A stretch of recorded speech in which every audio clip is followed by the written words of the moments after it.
catching up. I think actually if you look at the stats, so we would say we're in peak build at the moment, and we're rolling fibre out faster than BT did in the UK at peak build, Deutsche Telekom. You know, I think because the momentum is now with us, and you know, and the needs are there. As Peter said, there's a data explosion. Usage is increasing exponentially. So I think we can. The final piece of the jigsaw, though, is the national broadband plan. Yeah. And I think, you know, and I understand the minister, you know, the department, they want to do it well because it's a big call, it's a huge project.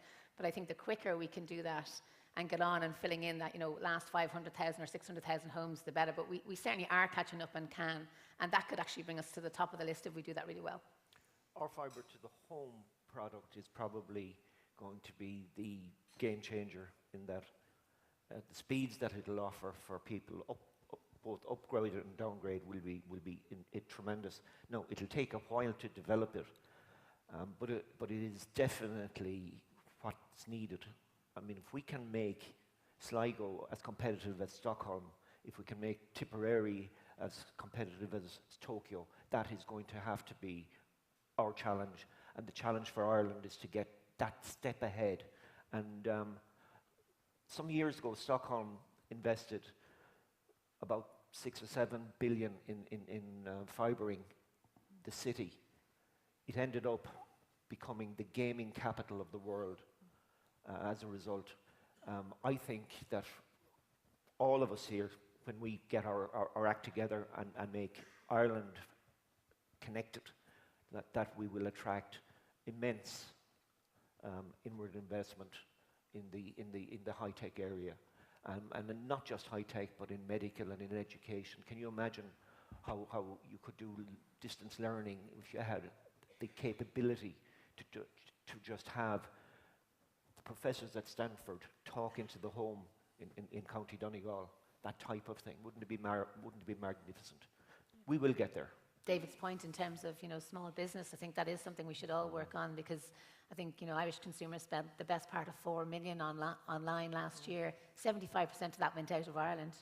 So, you know, there's a huge opportunity there to, you know, to get Irish small businesses when we have the connectivity online and tapping in to some of that, you know, that money that is now, that currently is going overseas. I think there's a huge opportunity. What are we doing wrong? That's a very, you know, Ireland is so ahead of the game, so plowing its own furrow when it comes to technology, digital technology, with regards to anything. We're basically, I know this is kind of bigging ourselves up, but we're basically the Silicon Island of Europe.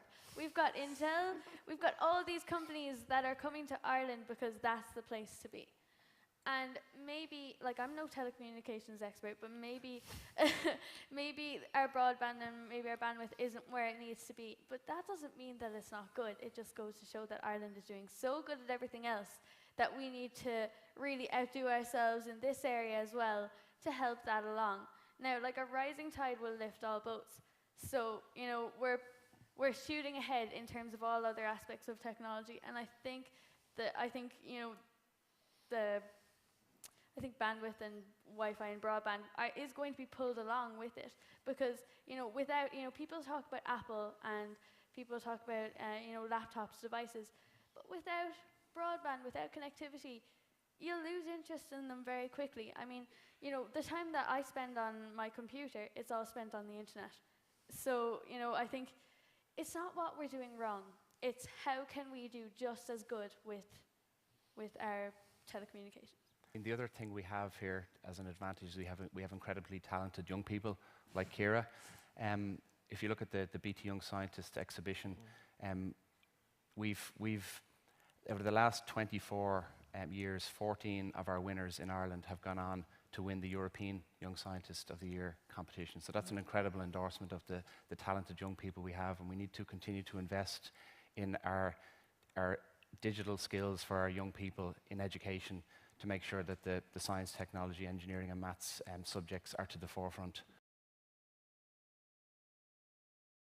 It's been a tough time for business, you know, and everybody over the last number of years, and, you know, maybe you're just focusing on the priorities and maybe you haven't given the headspace to your digital strategy, or, you know, so, you know, maybe there's a role in trying to make it a bit more accessible. And now that maybe there are some green shoots or people are coming out of that, to kind of, and package it in an easy and accessible way, so it doesn't feel like, it's a big step for a small business, because they've, they have to get their cash flow in, they've lots of other things to do. It feels like we're missing a trick, because the products I feel are there. So why aren't we tapping into it more, and why isn't Irish business leveraging it? Big business is, but it's that small group that aren't. So, maybe again, as an industry, we could see how can we make it, more accessible. Assuming the connectivity's there, what are the other things people need to get out there and trade, digitally? I think the message is that together, business, education, schools, children, together we can make it happen. If we all work together, from ESB to BT to Eircom, to the schools, to the universities, if we can get a single focus and get a cohesive program working, and I think we're getting there, it'll happen, and we'll get there. I visited a lot of events like this, and it's always coding. Coding is the way to go. We must teach kids coding. And I agree with that. I agree that we're moving towards a place where almost like everything's going to be coded for us. Come 20 years, I reckon almost every job aside from like a writer is going to involve some sort of coding. So I agree that it's necessary for everyone to have a fundamental knowledge of it, so I can just about make a website that says hello world on HTML, and that's an achievement for me.